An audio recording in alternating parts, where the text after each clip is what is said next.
Fala aí pessoal, tudo bom? Aqui quem está falando é o professor Cristiano. Estou passando aqui rapidamente para dar algumas dicas para vocês em relação à redação, à escrita de redação. O que eu quero falar para vocês se aplica tanto para a URGS, se aplica tanto para a redação do Enem, quanto se aplica a vestibulares privados, ok? Qual é que é o grande problema? A gente não sabe qual é que é o tema de redação, né, de nenhuma prova, até a gente abrir a prova e ler na folha. E quando a gente lê, a gente tem a impressão de que aquele tema vai nos devorar, que aquele tema vai chegar e vai fazer com que a gente fique sem nenhum tipo de palavra, não é? A redação é uma prova diferente da prova das outras provas, porque nas outras provas tu tem pelo menos a possibilidade de chute. Matematicamente falando, 20% de chance de acerto se tu chutar entre a alternativa A, B, C, D ou E. Na redação não existe chute. Na redação tu tem que pegar, olhar para aquele espaço em branco, pegar teu lápis, sua caneta e escrever. E é isso que muitas vezes nos causa angústia. Qual é que é o primeiro passo que a gente tem que fazer para não ter tanta angústia no texto? Primeiro, olha para o texto, lê aqueles textos motivadores que tem logo em cima e sublinha uma ou outra palavra importante, circula, enfim, destaca as palavras que tu acha mais importante daqueles textos motivadores. Depois do texto motivador vem a proposta em si. Normalmente essa proposta, né, larga um conceito-chave muito forte.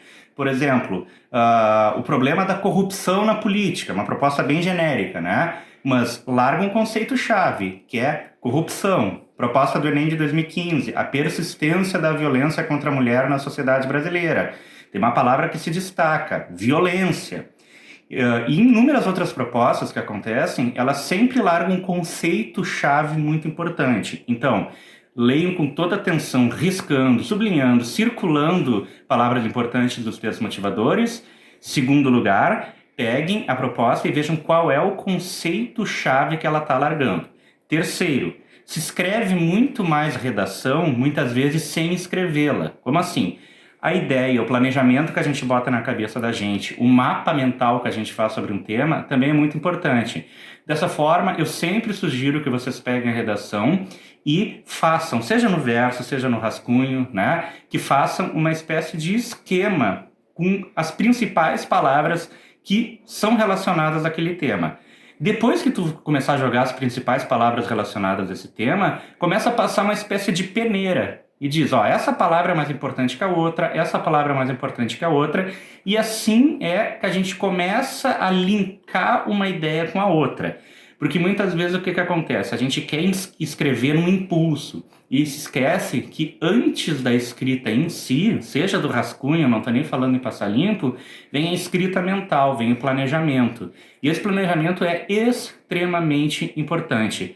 Pense em palavras relacionadas ao tema, pensem, escrevam elas no papel como uma espécie de explosão de ideias e depois selecionem aquelas palavras que vocês julgam mais importantes em relação a um determinado tema. Por exemplo, a persistência da violência contra a mulher na sociedade brasileira. A gente poderia falar ali sobre machismo, a gente poderia falar sobre morte, a gente poderia falar sobre necessidade de mudança de comportamento, a gente poderia falar sobre impunidade, sobre necessidade de novas leis.